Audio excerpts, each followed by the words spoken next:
Motivate చేయాలి అనుకుంటే just link అలా షేర్ చేయండి. సో, మనం ఇప్పుడు సూర్య నమస్కారాలు చేస్తూ ఉన్నాము. నేను ఫస్ట్ రౌండ్ బ్రీతింగ్ ఎలా తీసుకోవాలి కంప్లీట్‌గా నేను చెప్తూ చేస్తాను. జస్ట్ నా ఇన్‌స్ట్రక్షన్స్ ఫాలో అవుతూ కరెక్ట్‌గా బ్రీతింగ్ తీసుకుంటూ చేయండి. సూర్య నమస్కారాలు చాలా ఎఫెక్టివ్ మన బాడీకి. స్ట్రెస్ తగ్గుతుంది. హార్మోన్స్ బ్యాలెన్స్ అవుతాయి. సో, హార్మోన్స్ బ్యాలెన్స్ అవుతే ఏమవుతుంది? డయాబెటిస్‌ని నేచురల్‌గా క్యూర్ చేసుకోవచ్చు.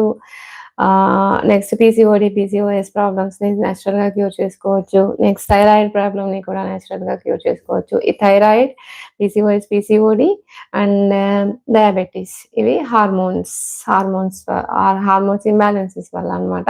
సో, మన ఎండోక్రైన్ సిస్టమ్ మనం సూర్య నమస్కారాలు చేస్తూ ఉంటే మన ఎండోక్రైన్ సిస్టమ్ యాక్టివ్ అవుతుంది. సో, ఆటోమేటిక్‌గా హార్మోన్స్ బ్యాలెన్స్ అయ్యాయనుకోండి వీటిని నేచురల్‌గా మనము క్యూర్ చేసుకోవచ్చు. సో, సూర్య నమస్కారాలు చేసుకోవడం వల్ల ఇన్ని బెనిఫిట్స్ ఉన్నాయి అన్నమాట. వెయిట్ లాస్ అవ్వాలనుకున్న వాళ్ళకి useful. At the same time హెల్తీగా బాడీ బాగా ఫిట్‌గా ఉండాలి అనుకున్నా కూడా 45 మినిట్స్ మీరు జిమ్‌లో 45 మినిట్స్ వర్కౌట్స్ చేస్తూ ఉంటారు కదా! 45 minutes gym workouts equal to 12 rounds of Surya namaskaras. అన్ని బెనిఫిట్స్ అన్నమాట. 12 రౌండ్స్ ఆఫ్ సూర్య నమస్కారాస్ చేస్తే మనకు 45 మినిట్స్ జిమ్‌లో మీరెంత కష్టపడి చేస్తారో అన్ని క్యాలరీస్ మనం అలా 45 మినిట్స్‌లో బర్న్ చేసేది మనము 12 రౌండ్స్ ఆఫ్ సూర్య నమస్కారాస్‌లో బర్న్ చేస్తాము.